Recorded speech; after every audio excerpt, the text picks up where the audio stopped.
What? Why are you shaking your head? You're welcome.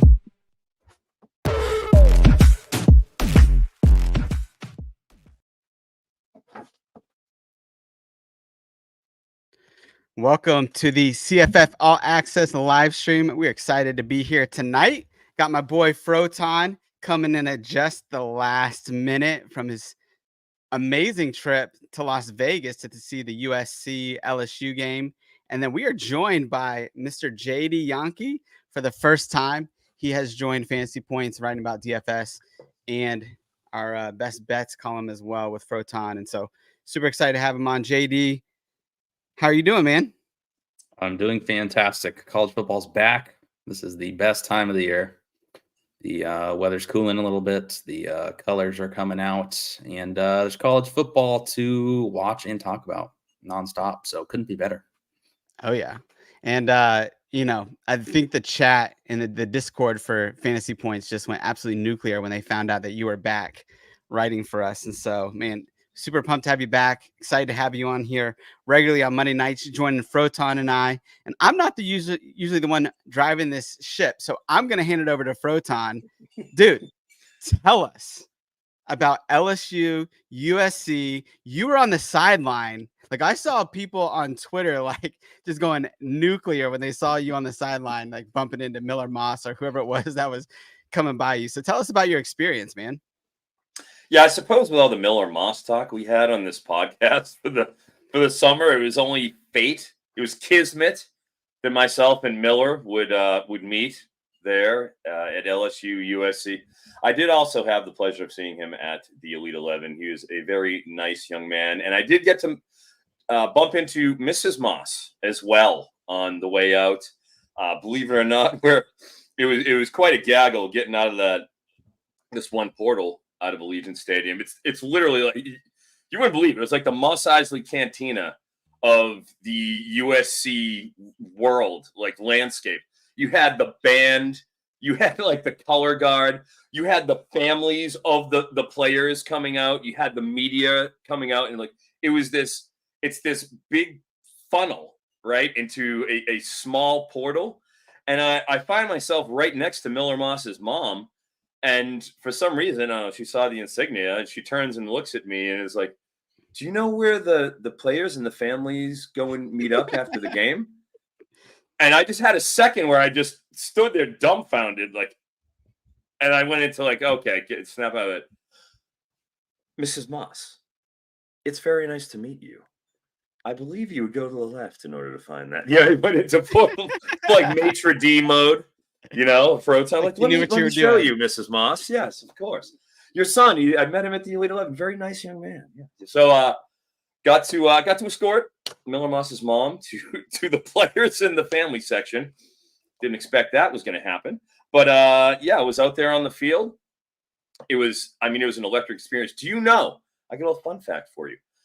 Do you know that was the most well-attended game in Allegiant Stadium history? And they hosted a Super Bowl there, if you don't forget. That's 2 years crazy. ago. Yeah, more people there than for the Super Bowl. I guess each program was paid over $5 million a year for this particular. It was the Beach versus Bayou Showcase, is what it's being billed at, and what a game! I mean, LSU. I feel like they had that game. They had it in control. And our boy Miller Moss, he did it. Miller Moss has made a believer out of me. Here I am. As I sit before you, before God and everybody else. And I know you like that. You know, you like talking about the Lord and Savior, Josh. I know you enjoy that. But yeah, I mean, here it is. USC got the job done, dramatic fashion. I was right in the end zone, in the corner for that amazing catch. And obviously after the game, got to give it a proper context and put a bow on week one. No disrespect to BC and FSU, but you know, I think it's just a slight step down in terms of import. Just in my opinion. So I mean, I can tell you, I don't know if you've been listening or watching on the road, but yeah, it's definitely a step down, man. FSU. I don't know if they're gonna anything. Guys, Just so everybody knows, I just got off a legit 7-hour drive from Vegas. It usually takes 4.5. And I rolled right off of the highway right into the right now with 0 seconds to spare. We couldn't have gone a second earlier and got me on. So, I'm really happy that I got to get it. Hopefully I'll be studied up well enough. I tried to do what I could on the road and Hey, the options, but I'm ready and I'm excited. yeah. Well, Shane's got a great question here. Over under 5 games before DJ's bench. Man, Oh, that under. Dude, Frommenhoek is there. He's waiting. Yeah. He's the future. He's Yeah. a guy who I actually got to talk to him pretty extensively. Here we go. Take a drink. Elite 11 reference, right? But I had a chance to talk to him pretty Cheers. extensively, and he's a sharp kid. You know, I was really impressed with him. He was one of the first commits from this class that really started going heavy in terms of recruiting guys to get into their program. Like when I was over there, he was heavy on pushing FSU, had bought into the whole process, was an early, Norvell commit. And frankly, I feel like they got him early and we only saw his star continue to rise. Heard great things about camp. And I think it's just a matter of time. TJU is a perennial placeholder. This is the 3rd consecutive year. I know he kept it at Oregon State. He held off Aiden Childs, but I just think the cat's out of the bag. And the FSU faithful has no particular, attachment to him. They don't have any love for him. He's a Clemson commit. He's an interloper. Yep.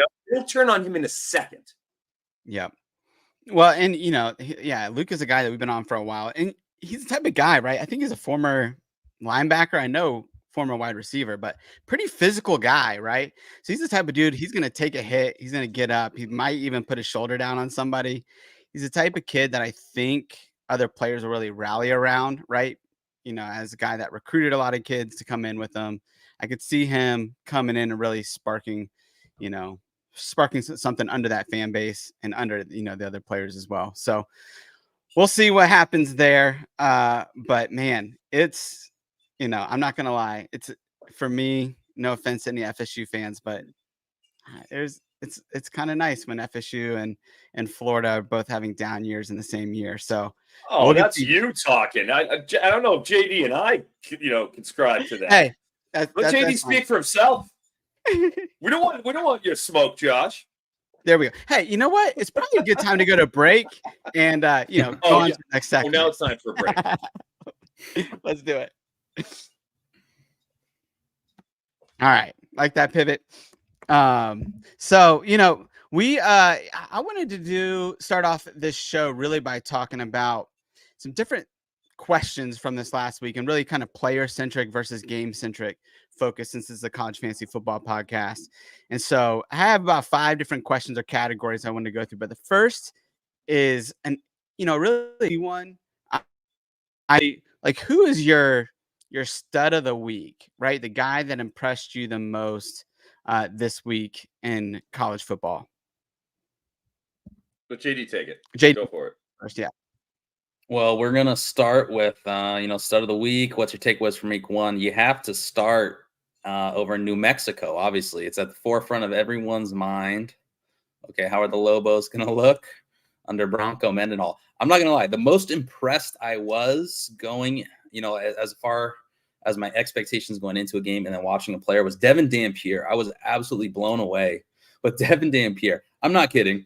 I'm not joking. I'm joking that New Mexico would be the highlight of the week. But that guy is a serious CFF highlight package. He's a fantastic runner.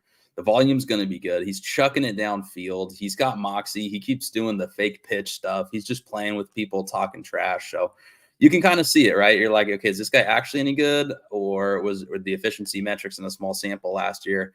And no, he's really good. He's just short and wasn't going to get recruited by bigger programs. But he's the perfect G5 quarterback fantasy guy, in my opinion. You get multiple years in that system as long as you can get him to stay with the transfer portal. So Devin Dampier in that shootout in Arizona, man. And their defense is awful. They're going to be in shootouts all year probably. So I love that kid.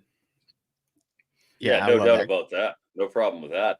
How about, I feel like we could say much maligned, the Gio Lopez for South Alabama, the 0 for 13, performance in the spring game, but very good, bowl game, comes out, wins the job. And as JD mentioned, we like pitiful defenses here. And if you want pitiful defenses, go to USA. 52 got hung on them by North Texas. Just opened the floodgates for 432 yards and 3 touchdowns with a quiet 62 on the ground, a little free touchdown. That's 60 yards. Oh, love it. So I just think from the bottom end with the under 20% ownership group, Lopez, I think he was at 13, heading into this week. That's something you certainly have to pay attention to. And a guy that I have a lot of shares of, and frankly, I had him out an obscene 2,000.5 opening on his season-long passing yardage mark. It was a case where the market was looking at the Cincinnati QB room, year 2 under Satterfield, and saying, "Oh, well, Emory Jones threw for 2,250 yards last year, so Brendan Sorsby is probably going to throw for less than that. He's not as good a passer as Emory Jones, obviously." Brendan Sorsby came out and dropped 383 last game, and I know it was against Townsend, but fortunately, Townsend put up 20 points and just allowed them to throw at will. Love that over. Had a significant position on that 2005, a Space Odyssey passing yardage line, but very pleased to see that out of Sorsby, because Cincinnati's going to have to score some points in the Big 12. They're certainly on the lower rung. They have a good defensive line behind the Godfather, Dante Corey-Leone, but if you look at that secondary, they're extremely porous, and that's how Townsend put up 20 points on them. I think that's a good recipe for both of those QBs to continue to thrive in the season, because they're going to be in scripts that they're going to have to do that. Yeah, for sure. That's a great call as well. Brendan Sorsby was awesome. I'm going to go with Tetairoa McMillan personally. Just kidding. He was obviously impressive week 1 with 300 yards and, 4 touchdowns. No big deal. But, for me, I got to eat some crow here. I had, my guy going into the Washington State QB battle all offseason was Zeke Cows. And, I thought that he would win the job. I thought he could have a really, good season in that system. Mateer won it. And man, Mateer went off for like 55, fantasy points week 1. Now they're playing Portland State. I don't think that's, anybody that anyone's going to write home about. But I mean, the guy did everything week 1 that you want him to, right? And, 55 fantasy points. I think he had like 50, 60 yards rushing, absolutely crazy game. So, fun to see that. We'll see, he's got a pretty easy schedule throughout this year. So he could keep that job and, really, I think, make people some money that took him the underdog best balls, in the 10th round. So that's one for me that I would say for sure is John Mateer. How about on the other end, some guys that put up duds that really disappointed you in week 1? Proton, why don't you take this one first? Okay.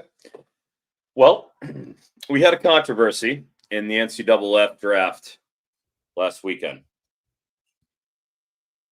Gabe Sawchuk was taken instead of Gavin Sawchuk. Big controversy. It was ultimately in the 4th round made that the person who selected them, i.e. me, was made to keep Gabe Sawchuk instead of Gavin Sawchuk. Well, that ended up being a blessing in disguise now, didn't it? Thank you. Thank you, Gabe Sawchuk. Thank you. I'm thrilled, because if I had Gavin Sawchuk, I would have started him, and I likely would have lost my game. Fortunately, because of the depth I managed to acquire in the running back room that I went and, addressed because of that slight mishap, I managed to win my contest against the Drunken State College booze bags. So the Nordic gods of CCC, very, very happy about that decision. And I would have to say, my gosh, Gavin Sawchuk, real disappointment. Under 2 points, not, I think, what anybody wanted to see. Yeah, for sure. Yeah, man, that was absolutely brutal. And to see him, it's not only that he only scored 2 points, it's the way that it happened. Like, he just didn't look like the same back. And then Javante Barnes comes in and looks completely healthy. And Tatum. man, even All the other Tatum. backs were going off. Yeah. The It's Congo line, right? Except for him. yeah. Pour one out for our man. JD, what you got, man? Who disappointed you week 1? I got 2 running backs. One, Damian Martinez. I think just because he was so high up in CFF draft, similar to Sawchuk, a similar range. Didn't have as bad of a game. Obviously, he had more than 2 points, but maybe it was game script wise. Cam Ward was dealing, but if you're scoring that many points and Martinez isn't bringing it, he's not really a pass catcher, so the PPR points aren't really there. And then they brought in Fletcher on the goal line, man, and Fletcher looks real good. That's a guy I was pretty high on last year, so I'm questioning what the ceiling is with Martinez. Obviously, still going to be a good back. Was going to push for 1,000 yards, but I don't know. If you're not catching passes, not finding the ends, I'm a little worried about Martinez. And then another one, a guy I took a few swings on. I know I drafted him in the CFF Kings Classic League. Was Kanye Roberts for App State. He's splitting carries. He didn't even reach double-digit carries. That's not something you want to see, especially when you're playing an overmatched opponent. You get 35 yards. Anderson Castle also had 9 carries, so it looks like he's kind of in a split. They also gave Michael Haywood some carries, so disappointed in him. I think he's a drop candidate. I've got an honorable mention too. Jeremy Bernard for Alabama. Yikes. Yep. 17 receiving yards. That's it. The Ryan Williams show is fully underway and filming. He is clearly now, at 17 years old, at least a threat to be that number 1. I mean, you have to respect it. Just a little honorable mention there. Had to be thrown in. No, for sure. Yeah, I think all those wide receivers early, there's a lot of them. And this happens every year. I mean, it's just such a volatile position. 2 for me that stuck out were Evan Stewart over there at Oregon. I mean, you put up that many points and you can't seem to find the guy even on like a screen pass on the outside. I mean, this is an outside wide receiver position, and the Will Stein UTSA offense there at Oregon that just has always produced. Like, why is it that Evan Stewart is the guy that can't even get 10 fantasy points? It should have been very easy. Another guy for me is Ricky White. I mean, I had been warned by a UNLV guy in the offseason that, they might not throw as much this year, but, you thought, man, Ricky White, 89 receptions, 1,400 yards. You don't expect 2 catches for 11 yards. I mean, maybe it's the Matthew Sluka effect, but it's not looking good, right, for him. So those are 2 like just big, first, second round targets that, I was really disappointed in week 1. So yeah, that was a killer for me personally. I do have ahead. something on White because I have a ton of White. I even traded for him a little bit this offseason. He did catch like a 60-yarder that was called back, and then he was targeting the end zone at least twice. So like he was close to still getting like 90 yards and a touchdown, like really close. But yeah, the concern is the volume. I mean, last year he was like a lock for like 12 targets, 7 catches. And if he has a great game, great. If he doesn't, he's still in your lineups and doing fine. So yeah, a little worried, but not the end of the world. Stewart though, holy Toledo. Yeah. Yeah, everybody thought, like, is he going to step right into the Troy Franklin role, which is the field stretcher while Tez Johnson takes that underneath stuff? And it sounds, in theory, like it's a real plug-and-play thing. But, my God, Idaho? I watched that whole game pretty much at Stadium Swim. It was pretty much dead red because it was 14-7 in the second half. What's going on over here? And, it turns out, okay, Bo Nix, the way he's been playing for the Broncos, the way Dylan Gabriel comes in, he's moving the ball down the field, but 2 touchdown passes. I mean, they were not particularly looking efficient. And what happens when Ohio State comes to town on October 12th? I think we certainly got some questions. 2 other guys, you got to mention Sire Gaines. I mean, obviously Genty is Genty, and he went buck wild, but man, Sire Gaines, we heard all about it. Goodbye, Jambris Stuber. It was a good run. You have been replaced. And Anthony Tyus for Ohio. I think Shane Whitted, our resident Clemson expert, had mentioned him in the chat. Has to be mentioned, absolutely. Anthony Tyus with two bills and 2. Wasn't sure. We're going to get Ricky Hunt. We're going to get Tyus. Good idea, certainly, to try to, at the very least, handcuff them. JD, I will let you know. don't go looking for Anthony Tyus on the 50-teamer waiver wire. I know you went and looked for him, didn't you? Be honest. You couldn't find him. Do you know why? Because on Friday, before game started, I dropped the Northwestern defense for Anthony Tyus right before game started. So, yeah.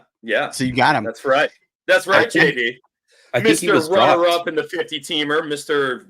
Incredible. Actually, I think trade. By the way, JD, guys, so you know, JD was the runner-up.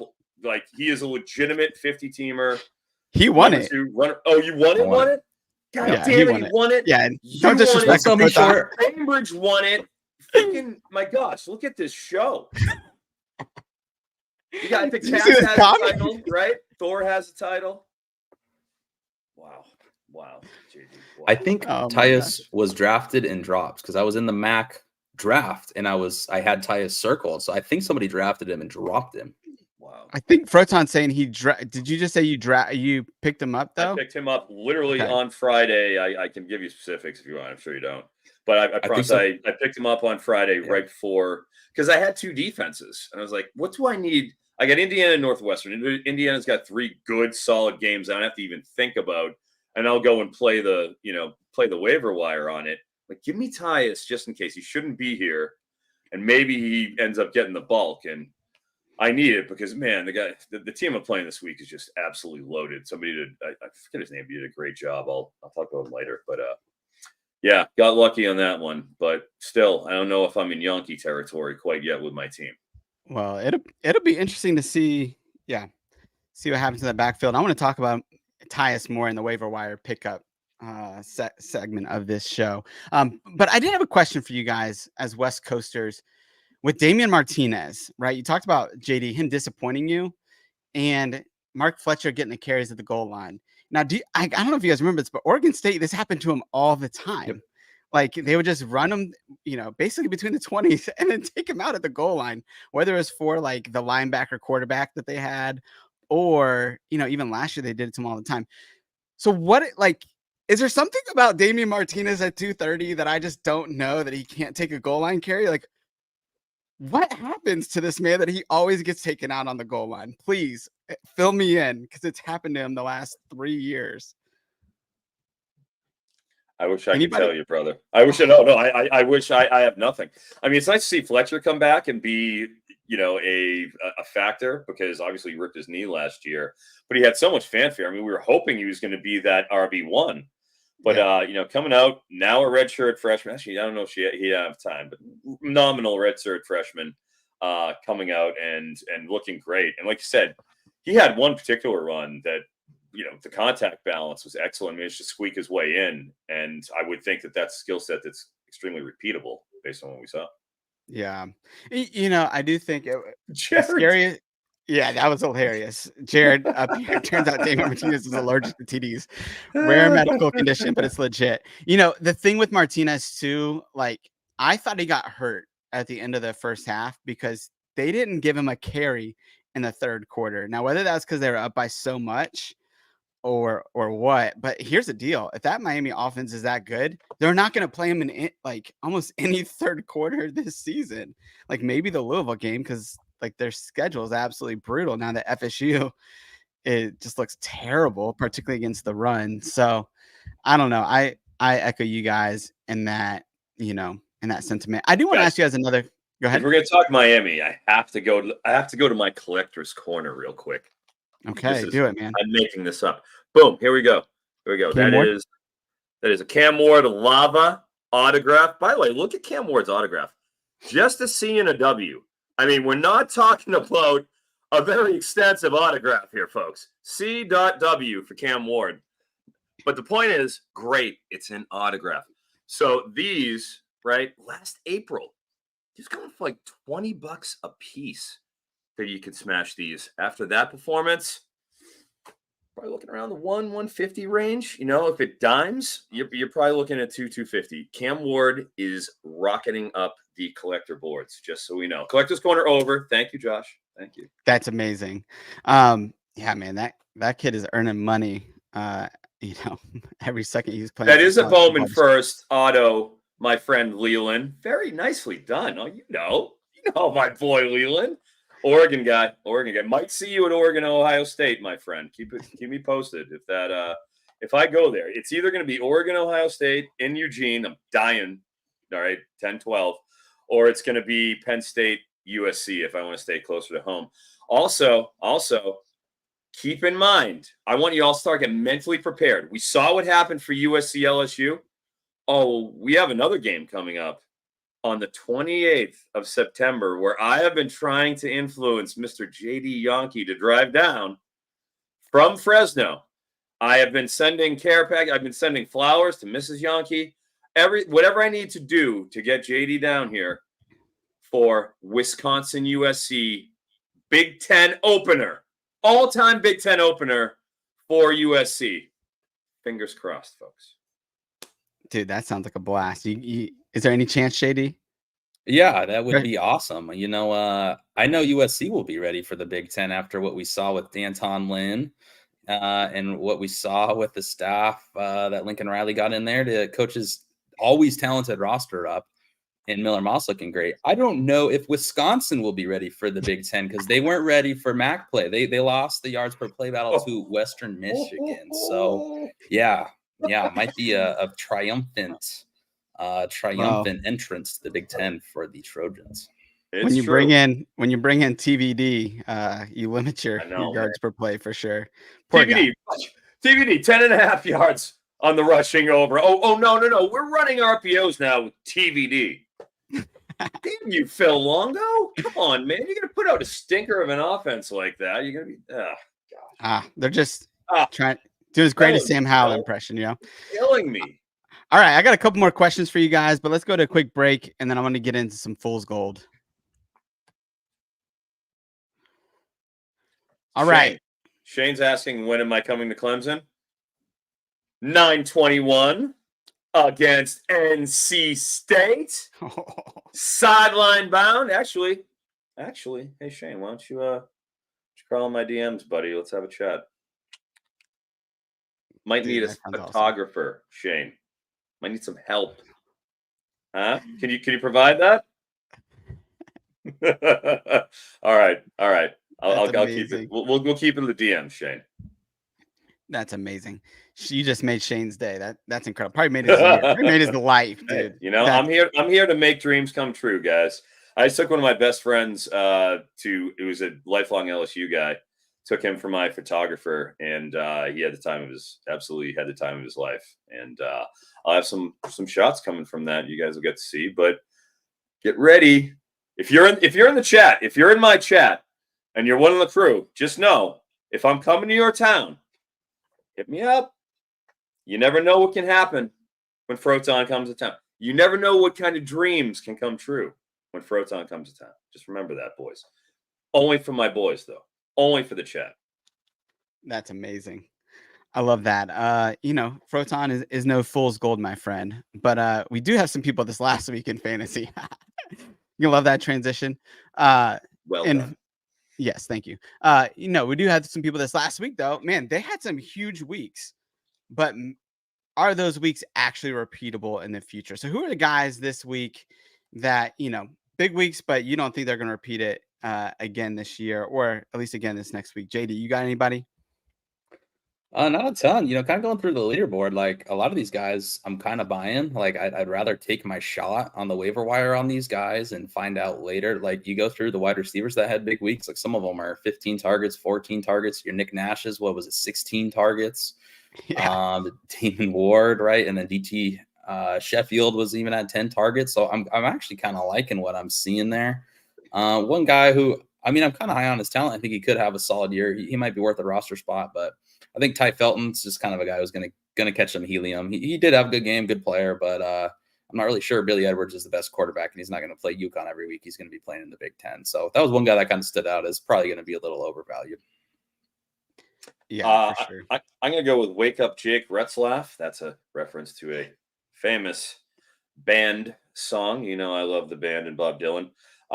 Jake Retzlaff, 37 points against SIU. Good luck doing that in the Big 12 play, BYU. I don't see that happening. As much as I don't think this happens with regularity, man, how do you not love Diego Pavia? How do you Mhm. not love him? Totally. Watching him cook against Chris K's Virginia Tech Hokies. Oh, poor Chris. I feel for him. So many Kyron Drone shares. So many. Overflowing at the brim with Kyron Drone shares, our friend Chris K. But, Diego, I can't feel like that's a priority pickup. You know what I mean? I don't know if it's quite a priority pickup going forward, but, man, you Yeah. could have some fun in the non-con, right? Good for Yeah. Diego Pavia. I really have nothing but love. Kyle McCord. Syracuse gives up 22 to Ohio. Okay. All right. It's the Anthony Tyus show. They're not going to stop the run this year again. We're not going to do that. We're going to give up 2 bills to a MAC running back. Syracuse, great job, boys. Well done. This is Kyle McCord. Maybe it just wasn't the Ohio State thing, but I think it's appropriate to express skepticism about his ability to continue that in the ACC. Maybe he does. And Chapin, Eastern Kentucky is the quintessential tomato can for an SEC program that is getting up off the hump last year, where they were just a complete abomination offensively. Good for him. We like to see Mr. Chapin with 41, points. That's a good solid row. But I think that once he gets in SEC play, it's going to be a little more difficult. So, non-con is non-con time. Yeah. No, I think that's a great call. For me, and this is probably some low-hanging fruit, but I thought somebody like Dijon Stanley, that, he scored, I think, Great call. 33 fantasy points week 1. Catching passes. Yeah, two busted. He was wide open on those. The same play. They're not playing a good opponent week 1. You know what that reminds me of?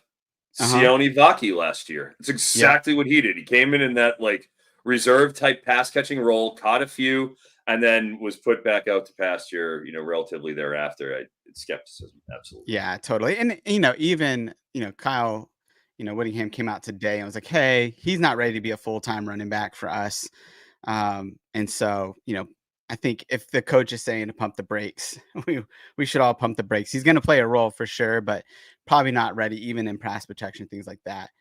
Even at 6 foot 185 to be able to handle a full workload. But man, he looked good taking a couple swing passes in the house for sure. Week 1.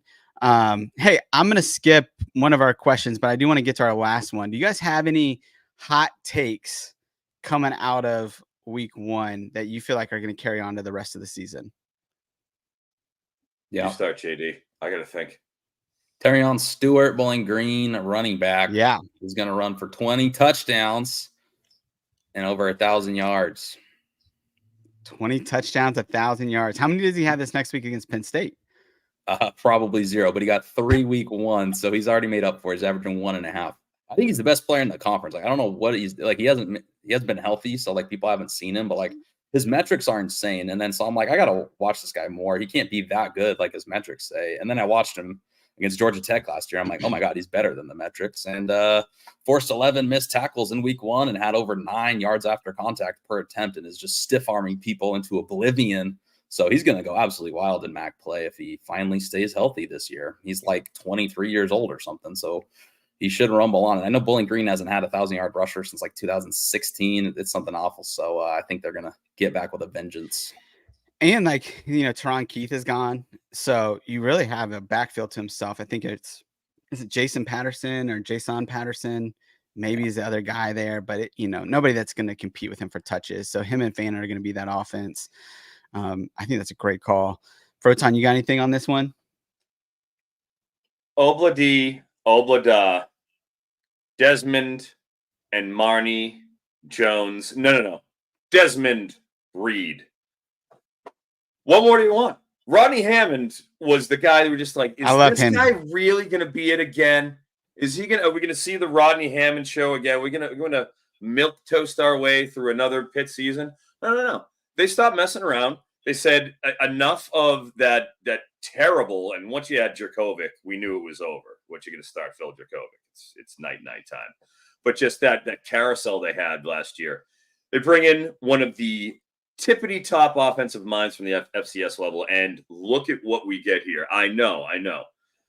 Kent State, understandable, but how can you not be encouraged by what you saw from the Pitt Panthers? Eli Holstein, new QB, new era, former Alabama commit. I had to, again, drink Elite 11, saw him at the Elite 11. I mean, he's a thick kid. He's a thick-bodied kid.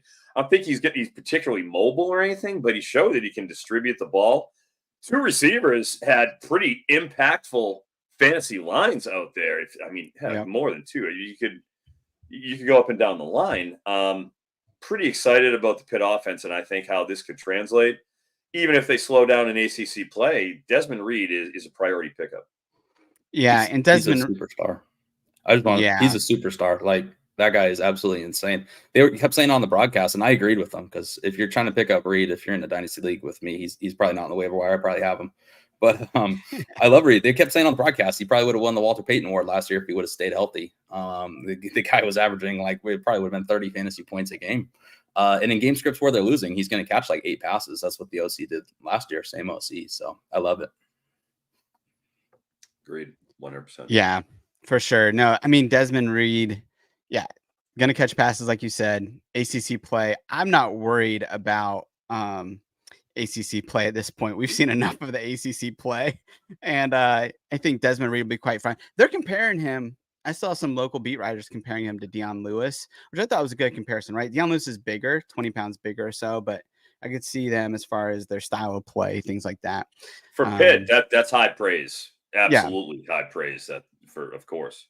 They also called him the strongest player on the team, pound for pound. So I know he's undersized, but that guy's a freak. Yeah. No, that's good. My hot take is that I think that UTSA quarterback Owen McCown, who went bonkers in week 1, and I think he's going to be a top 15 CFF QB and average 26 fantasy points per game, which is really right around. I mean, Frank Harris had his one huge year, but the other years he had 24, 26 fantasy points. And so I think Owen McCown's going to be a really good player at this point. I think in the 2 games that he started, he's over 70% completion percentage. He's got some, he's able to run and get some groundwork as well. So like his dual threat abilities, like that guy, I think he's worth picking up if he's out there on the waiver wire for you. And speaking of which, I wanted to get in some waiver wire talk before we get out of here in the last 20 minutes or so of our show. Give these guys some people that they could pick up on the waiver wire. In college fantasy football, a lot of my leagues have waiver wires on Tuesdays. So I figured we could go over waiver wire picks on Monday nights. And so as people are filling out those waiver wire transactions, we can give them a couple in each position. So we'll just go position by position, start with QBs and then go on down. But you guys have anybody that you're looking at, kind of top guys at the QB position that you're looking at this week? JD, why don't you go first? We've kind of already mentioned them. I hadn't written down like Dampier, Reed, Anthony Tyus. So kind of the obvious ones. I mean, but if you just go and look at who scored a lot of points, I think a caveman could do that. So I guess some more guys I'm looking at. Luke Weissong, wide receiver for New Mexico, is a guy I'm targeting. We already mentioned Dampier. Everyone's going to be on him, but Weissong's very clearly the wide receiver 1, and they're targeting him short. They're targeting him downfield, everything. I think he'll have a nice floor and then ceiling combination. DT Sheffield looks like people were a year early. North Texas, one of those teams, terrible defense, good offense. You get 10 targets. You're an explosive player. You can work with that. I don't think he'll be a priority for a lot of people. A lot of people will be looking at his teammate, Damon Ward. Somebody else could talk about, I'm sure. And then a guy, Isaiah Page, had 15 targets for Old Dominion, wide receiver, 8 catches, 115 yards, and a touchdown. And he kind of finished the year strong last year. I know. With Decker coming in OC, I was excited about that offense last year, and I felt really stupid and still not extremely excited about that offense. But we've seen huge performances from his CFF players before, and everyone else is kind of gone. There's no one else there, and it looks like Page. Looks like we're turning the page here on a new era of Decker fantasy goodness. So yeah, that's kind of some guys I had circled. Yeah, I'm excited about AJ Turner for Marshall. As anybody here knows who listens to any of my props opinions, Jordan Houston, props All-American, at the very least, props All-ACC, first team. Just a perennial under machine on those rushing yardage. So dependable. such a wonderful, wonderful player. And I just felt like I had no problem taking Ethan Payne a little bit, but it looks like AJ Turner. I mean, he looked better than either of them, frankly, in my opinion. Why not? Why not? Give me AJ Turner. Give me the young sophomore to kind of build on, at least from a dynasty perspective. Because I just have, again, any way I can fade Jordan Houston. I am 100% behind this. Also, Kelly Joyner for South Florida. We heard a lot about him in the summer and saying, maybe it's not going to be as linear with Naquan Wright as we particularly think. Kelly Joyner, it's always been just a matter of health with him. Every time you watch him, he's explosive. He's making big plays. He has dual eligibility in a lot of leagues, running back and wide receiver, not to be laughed at. That's a big factor for, as we know, one of the absolute apex predator offenses, at least in the group of five. So definitely having that positional variability extremely important. And for good measure, how long is? We'll see what happens in Minnesota. Hopefully, Darius Taylor isn't out too much longer, but that should certainly be monitored with Marcus Major. And lastly, at wide receiver, another. I don't know. I'm gonna have to come up with a something for a Tito for running backs and wide receivers. Yep. But that's definitely Joyner. But Treon Sibley also has that running back, wide receiver, positional variability. And he's a player that I've talked about, at least early in the season, a lot, and advocated for out of that Liberty wide receiver room to replace CJ Daniels. He is lining up in the same alignment that Daniels had last year. And I was very pleased to see how effective he was. And I think that's something where, he's probably below 5% still.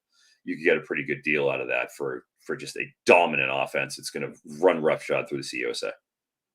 Yeah, that's a really good one. I like that. Got a couple questions here. First one's from Jared. Got Jimmy Horn second in targets, but fourth in pass snaps. What do we think of him? What are we like? We saw Colorado week 1, got a good snapshot of them as they're, playing at a time that a lot of us could watch the game. What are you guys doing with Colorado as far as their wide receiver pecking order? Is Jimmy Horn a guy that you would target this week if he's available on the waiver wire? Take JD. Yes. I think clearly they're going to throw for a lot of yards if Sanders is healthy. Offensive line still can't run block, look a little better in pass protection. We'll see how that holds up as the season goes on, but not scared. Yeah. Horn's going to have a big year. Absolutely. Yeah, absolutely. I agree. And I would like to thank all my compatriots in the Champions Series for letting me continue to draft after draft Shedeur Sanders in the 9th through 11th round. I don't know what he did to you guys. I don't know why he harmed you. But that defense, as we saw, was pretty much just pushed around by North Dakota State for a large portion of that game. They'd stiffen up, to their credit, a little bit towards the end when they needed to. But my gosh, I didn't like what I saw there. And this is going to be an offense that throws quite liberally. And LeJonte Wester, as an outsider, sure, the snaps are what they are, but it's clear that Shedeur Sanders has a comfort level with Horn. He's explosive. And LeJonte Wester is an outsider. I don't know if he is able to usurp those snaps going forward. Maybe things change. Yeah, I think that's a great point. There is a level of familiarity that he has, right, with Horn and with Travis Hunter coming back. So that he doesn't have yet with Wester and Will Shepherd coming in and there's other guys too. So I think that's a great point. I want to ask you guys another one. We've got a bunch of questions here that people are asking. Another one, I want to make sure we get to Shane's because he had the first one. But Holstein, we talked about him a little bit, but him and Billy Edwards, what are y'all doing with them on the waiver wire? Are you going to try to pick them up? Are you fading these guys, treating them differently? What do you guys got? I'm in on Holstein. Yeah, I like I said, the Me Pittsburgh too. offense needs to be respected. It's something that we batted around even, and we talked about Rebel Yarnell, hardest hit. I'm going to have to come up with something for Eli here, the Book of Eli Holstein, but she's not the same as Rebel Yarnell. But we talked about just wanting to have a piece. Is it a case of the Mumpfields? Is it Yarnell? Is it the natural Desmond Reed? Whatever it is, we talked about them being a factor, and we'll see. I think I definitely want a piece of him. Little trepidation on Billy Edwards, but dude, they got a wide receiver core. Prather and Felton are no joke. at the Combine. Nope, not Elite 11. At the Combine 2 years ago, I will say that, or was it last year? Raheem Jarrett was extremely complimentary of Ty Felton when I asked, like, hey, who do you think is somebody that's kind of under the radar? And he was immediate and he was emphatic and he was saying, I think Ty Felton is an NFL wide receiver. And we saw that in week 1, that potential. Yeah, for sure. Let me ask you guys this. Another good question here. I think is it Ethan Hampton, right, for NIU? Yep. And then Bryson Barnes and then Alonze Barnett. Any of these guys worth picking up? Barnett, especially like in Dynasty when I saw he had years worth of he's got a few years worth left of playing. He's mobile, may not absolutely light up throwing the ball, but yeah, he looks decently interesting. And then Barnes, I mean, maybe a bench guy. It's that offense. They're going to throw it a lot. He's dirt cheap. He's worth it if you need a bench guy. Hampton, absolutely not.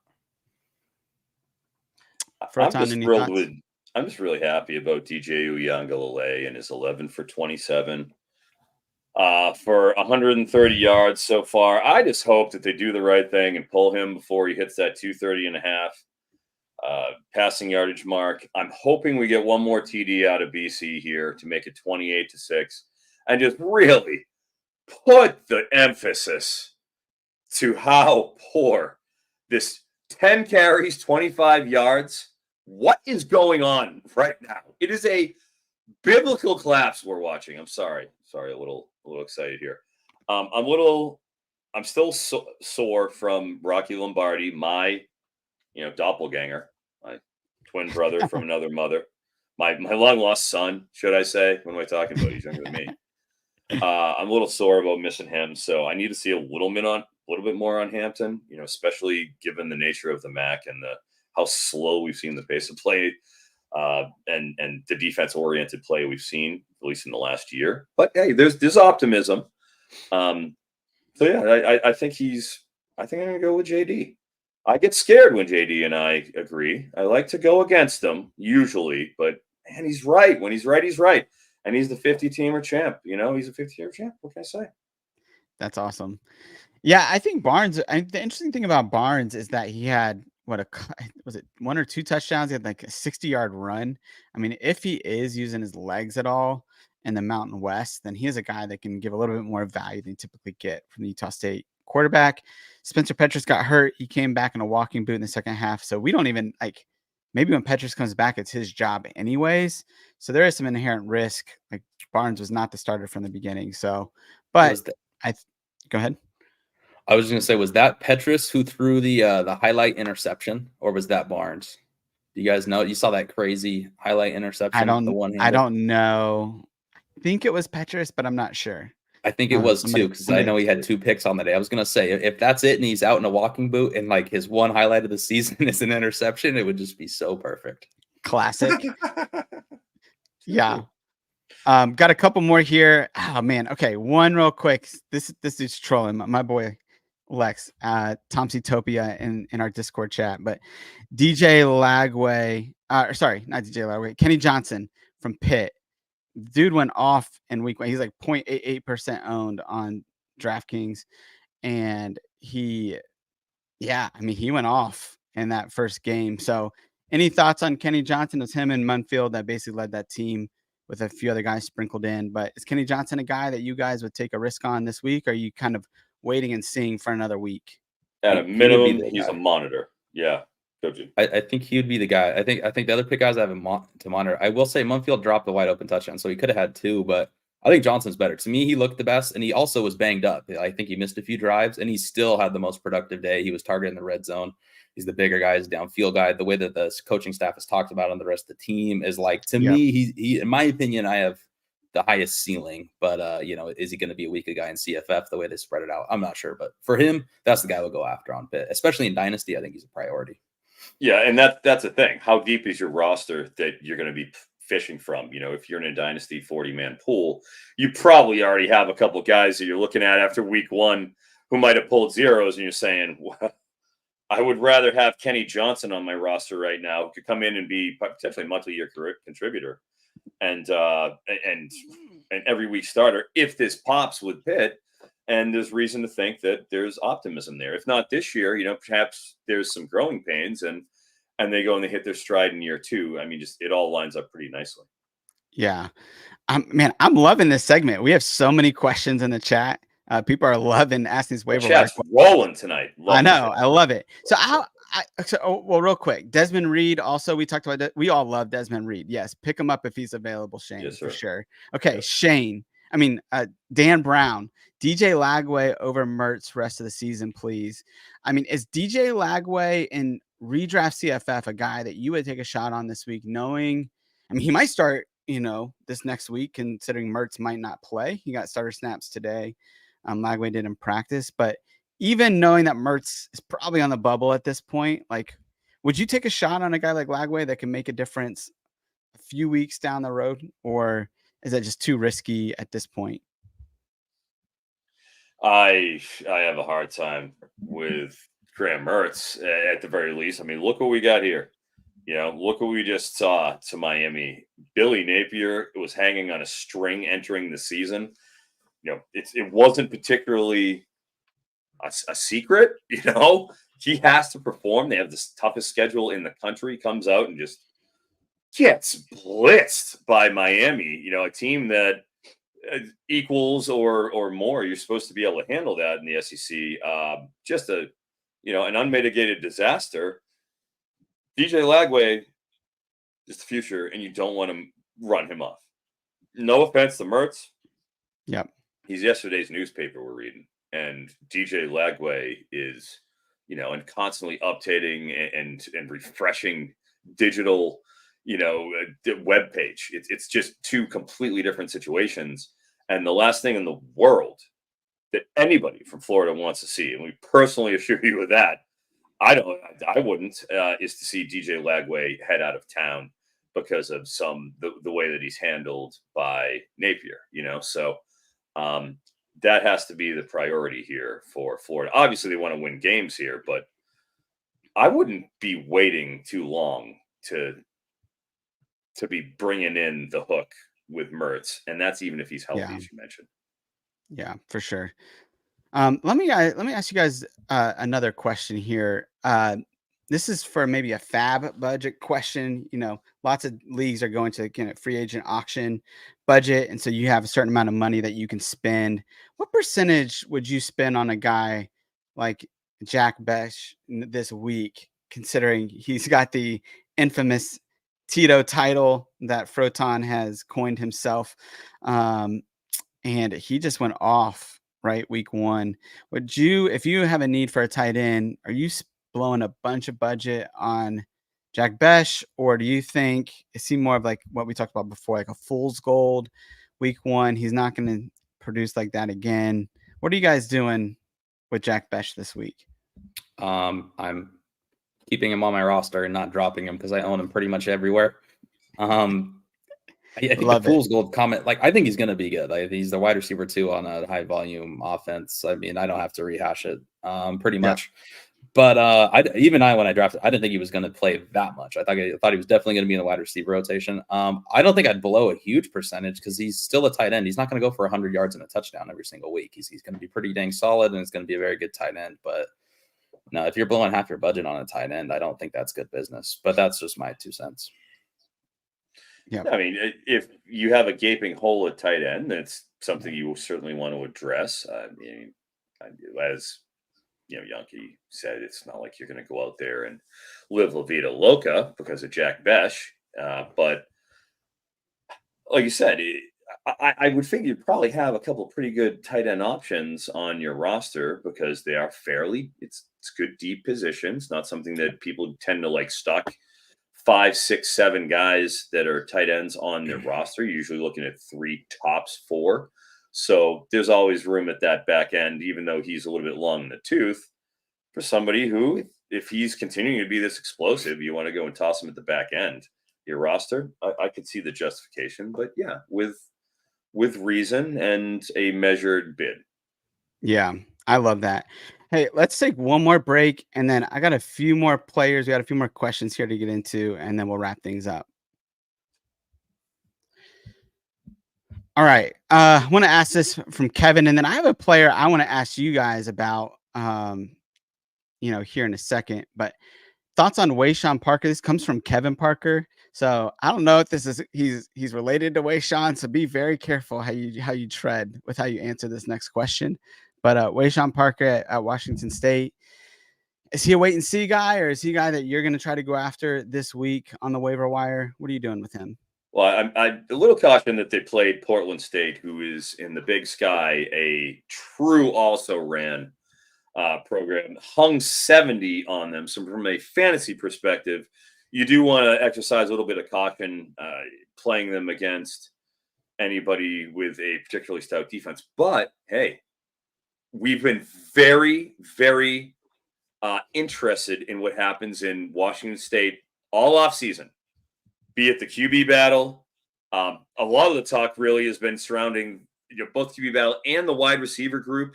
Who is going to emerge as those inside threats that tend to get all that work in these air raid type offenses. But we really hadn't talked much about the running back.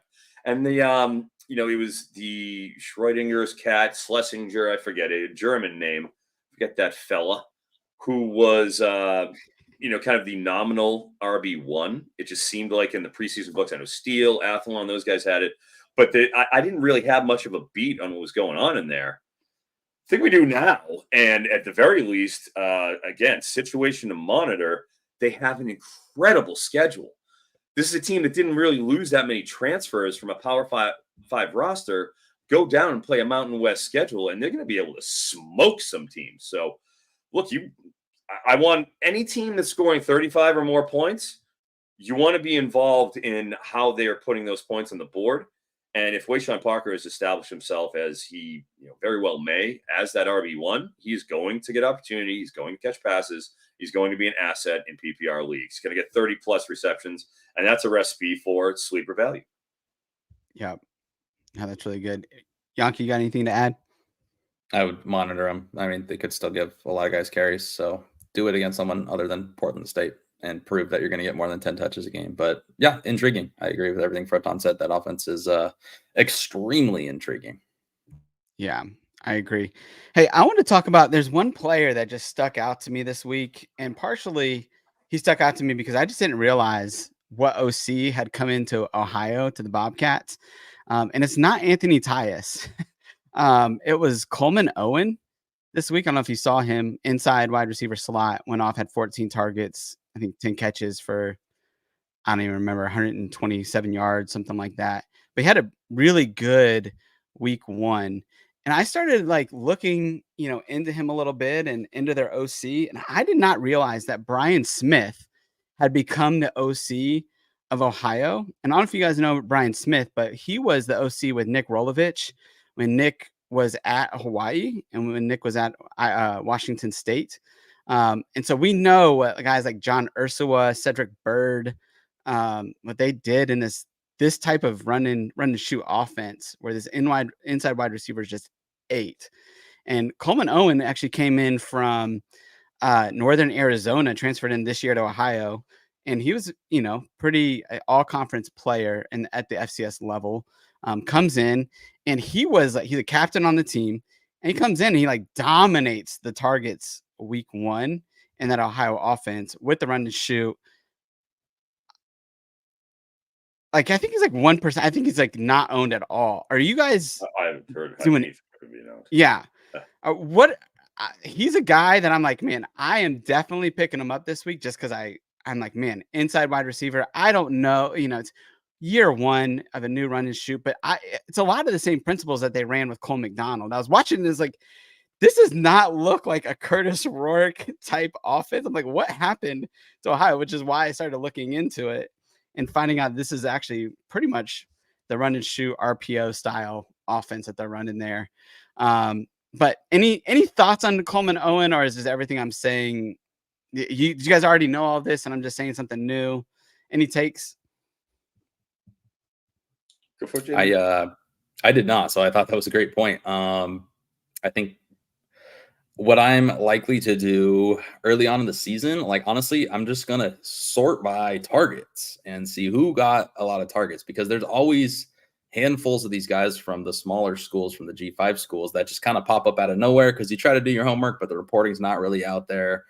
And I'm just going to do that. The kid on UTEP who's getting 1 million targets, Cam Thomas, sure. Coleman Owens, yeah, absolutely. I mean, it could be a fluke and you're playing from behind, but like if you dominate and get 14 targets and you produce, these are guys I'm going to take shots on. Like my dynasty rosters on my teams that stink, like I'm just going to sort by targets and pick up like 6 of these guys, because you could get a guy who gets 100 targets on the year and he's going to be a guy you plug and play at points. Yeah, and the younger the better on that sort of philosophy. The thing is about Ohio last year is, and you mentioned it didn't look like the Nathan Rourke offense because they didn't have the defense they did last year. I mean, their defense was ridiculous. They were 4th in EPA per play, 6th in success rate. They only allowed 16 points a game. Like, that's ridiculous. That being said, they returned 35% of their production, and they rank 126 in returning pro on the defensive side. So it's like, that defense from last year that ranked 5th in, stopping the run, that's gone. It's evaporated. And now they're going to have to make some adjustments. On the other side, too, they're 116th in returning production on the offensive side. And obviously, they brought in Tyus. I mean, you bring in Coleman. Those guys are, former transfers. Those guys are from the outside. And they've addressed this sort of deficiencies on the offensive side from the portal, but they didn't on the defensive side. It's still that depth chart is still fairly untouched. Just maybe one transfer. So they're going to have to do something to win games. That is not what they did last year. I think this could be the first sort of step in that direction of what we see from Ohio. We'll see how this proceeds. Yeah. So I thought Shane asked a great question. I think I know what y'all's answer is going to be, but I want to ask the question. Then I have one last question before we get off. But Shane says, who would you target first between Owen and Tyus? I mean, I'll give my answer here in a minute, but I'll let you guys answer first. I'm going to go with Tyus just because of the rich tradition that we've seen from the Ohio running back room. I mean, it's one of those true legacy positions that has about 5 years of, dating back to, as our friend Jared will remember, I think Jared, might even consider himself the captain of the tugboat. Remember the Amontre Tuggle, 2-2. And, this is just another in a long line of an illustrious list of Tim Albin running backs. So I will trust the system here and the 200-yard and 2 touchdowns. That's good. What you got, JD?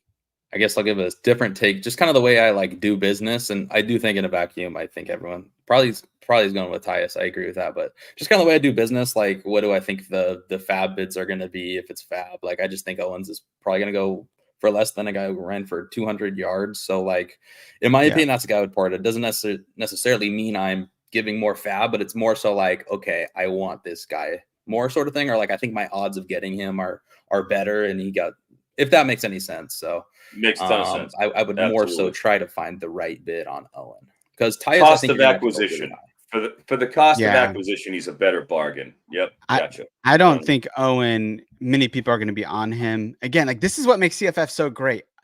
Like, we study this all off season, and again, maybe you guys knew that Brian Smith was there and his history, but like I totally missed that he was there and that this offense was changing in this way.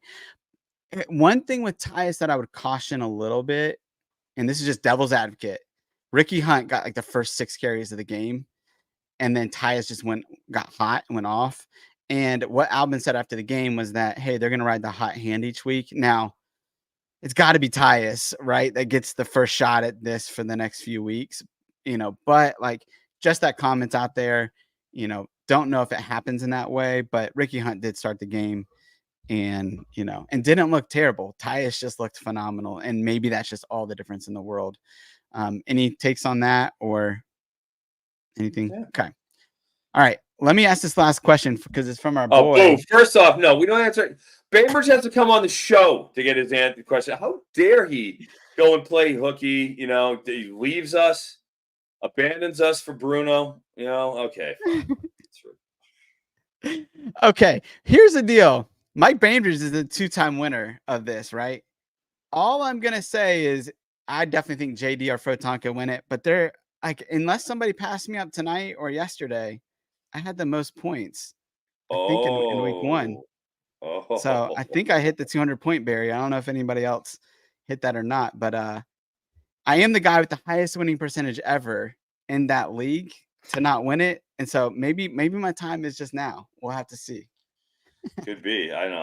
I need some things to happen with my team. I feel good about it. I got a victory week 1, but man, I got a tough game this week. I think that's gonna decide how this goes. But cautiously optimistic, but definitely not ready to go and talk about championships. 1-0, I'm happy.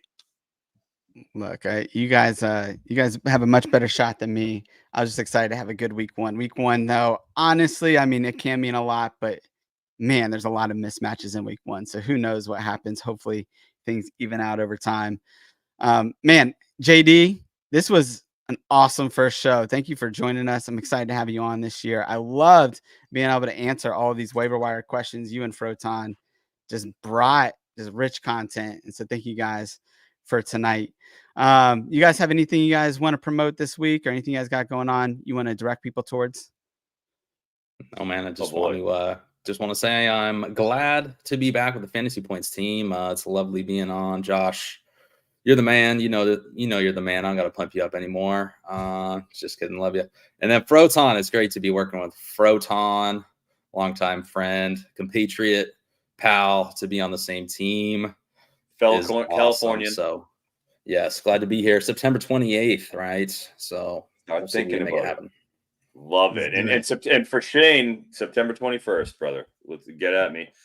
For me, the usual. Actually, tomorrow I have a spot on Fubo. I got a Fubo spot, I guess, for Betting Life, where me and Thor will be going down doing a quick recap and then a little look ahead as well. Thursday morning, Bet the Edge takeover. We're taking over Bet the Edge, myself, Brett Thomas, Von Dalzell, on the NBC Sports YouTube channel. That'll have a lot of my props on it because that's when I get my first salvo out there. So that's an important show. And then definitely Saturday morning, 10 a.m. with Thor Nystrom for the Betting Life Saturday show. Hopefully we can get Bainbridge on this week. I'm trying. I want Bainbridge on. So, write your congressman. Yeah, man. Dude got married and he went ghost on us. So we're good. Just good. Love that guy. Yeah. Hey, with Fantasy Points, we, just started college football package this year. We got a promo code going on right now called Dynasty Mode, as the promo code is 15% off. So if you want to join us, JD and Froton are pairing together for a betting article every week. We got DFS. We're hitting all the main slates and basically any 3+ game slate. We got projections and all of that stuff for CFF, DFS. Got all that stuff. It's going to be a good year together. Hey, if you're liking this show, it would really help us if you liked, you commented, you subscribed. Man, this chat today. Well, they comment all right. This show is always awesome to be on with you guys. But when the comments are coming and the chat is popping, it's just super fun. I think it just brings a different energy to the show and makes it really conversational. So thank you guys for doing that tonight. We'll make sure to be doing this. I want to do this every week with this waiver wire conversation because I think it's super insightful, super informative, not only from us, but those that are in the chat as well. And you guys contributing makes it really a family feel, which is what we're going for here on this show. But hey, I need to go help my wife out with the NFL draft. She's done the first half. I got to go do the second half. And so I got to get out of here. But until next time, do small things with great love. What? Why are you shaking your head? You're welcome.